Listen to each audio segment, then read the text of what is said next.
Kami mempersembahkan renungan Santapan Rohani, terjemahan dari renungan Our Daily Bread.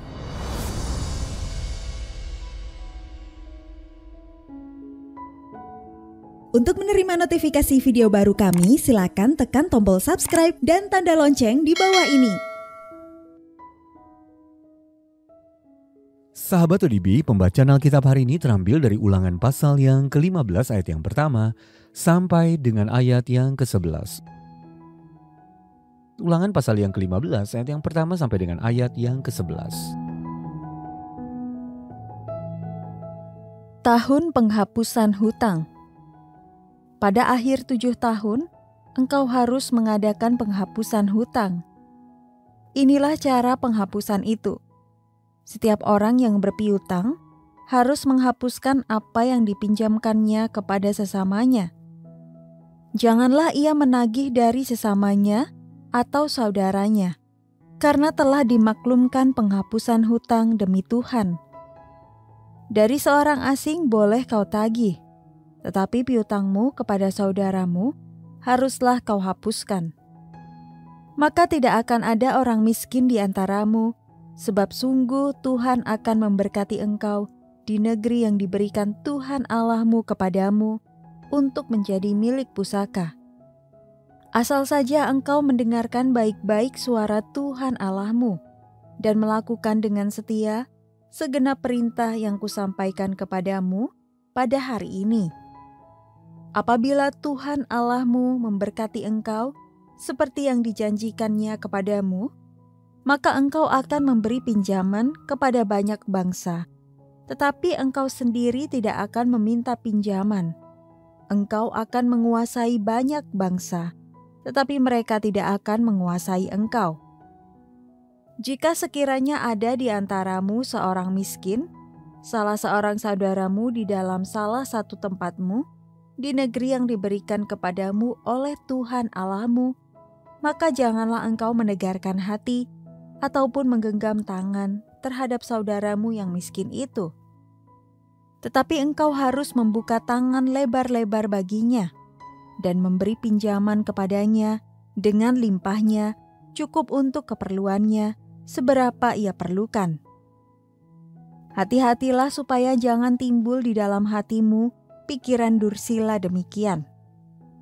Sudah dekat tahun ke-7, tahun penghapusan hutang, dan engkau menjadi kesal terhadap saudaramu yang miskin itu, dan engkau tidak memberikan apa-apa kepadanya, maka ia berseru kepada Tuhan tentang engkau, dan hal itu menjadi dosa bagimu. Engkau harus memberi kepadanya dengan limpahnya, dan janganlah hatimu berduka cita apabila engkau memberi kepadanya, sebab oleh karena hal itulah Tuhan Allahmu akan memberkati engkau dalam segala pekerjaanmu dan dalam segala usahamu. Sebab orang-orang miskin tidak hentinya akan ada di dalam negeri itu. Itulah sebabnya aku memberi perintah kepadamu demikian. Haruslah engkau membuka tangan lebar-lebar bagi saudaramu yang tertindas dan yang miskin di negerimu. Ayat mas renungan hari ini terambil dari Ulangan pasal yang ke-15 ayat yang keempat. Tidak akan ada orang miskin di antaramu. Renungan hari ini berjudul Mengasihi Yesus Terutama, ditulis oleh Mike Whitmer. Sahabat ODB, sejumlah anggota jemaat bertanya mengapa gereja mereka memasang menara gereja. Apakah itu cara terbaik untuk memakai dana yang disediakan Allah? Mengapa tidak dipakai untuk memberi makan orang miskin? Gembala gereja itu menjawab dengan mengatakan bahwa dana pemasangan menara itu berasal dari para donatur dan perlu digunakan sesuai dengan keinginan mereka. Lagi pula, sambil mengutip Tuhan Yesus yang mengatakan orang-orang miskin selalu ada padamu. Yohanes pasal yang ke-12 ayat yang ke-8. Pendeta itu segera meminta maaf atas ucapannya yang sembrono dan tidak sesuai konteks. Namun pernyataannya membuat saya berpikir, apa sebenarnya konteks ucapan Yesus? 6 hari sebelum kematiannya, seorang wanita mengurapi kaki Yesus dengan minyak wangi yang mahal. Lalu ada seorang murid yang muak melihat tindakan itu. Jadi ia bertanya, mengapa parfum tersebut tidak dijual saja supaya hasilnya dipakai untuk membantu orang miskin?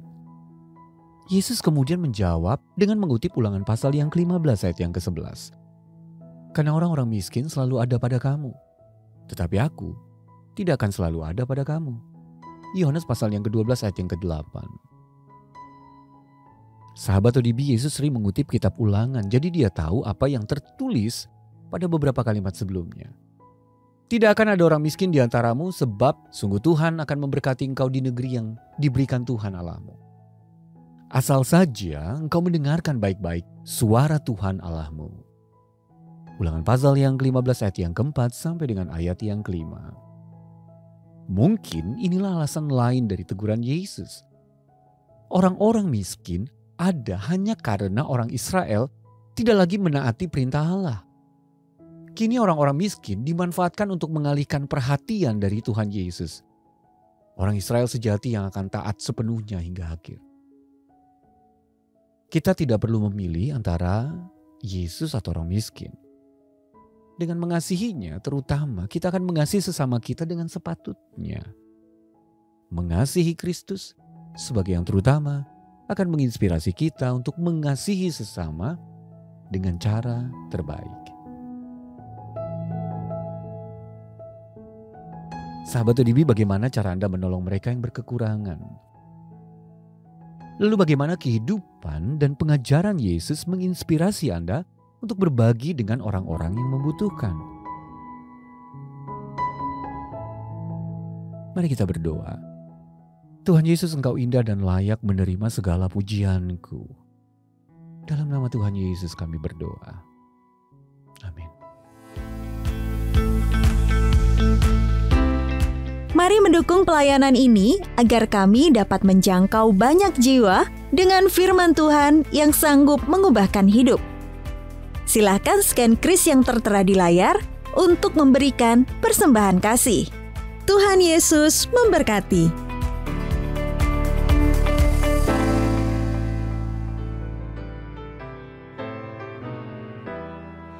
Kasih Yesus, oh dalamnya tak terhingga dan bebas, bagai gelombang lautan besar meliputi diriku. Kau curahkan, kau limpahkan diriku dengan kasih-Mu. Pimpin aku sepanjang hidup sampai surga yang teduh.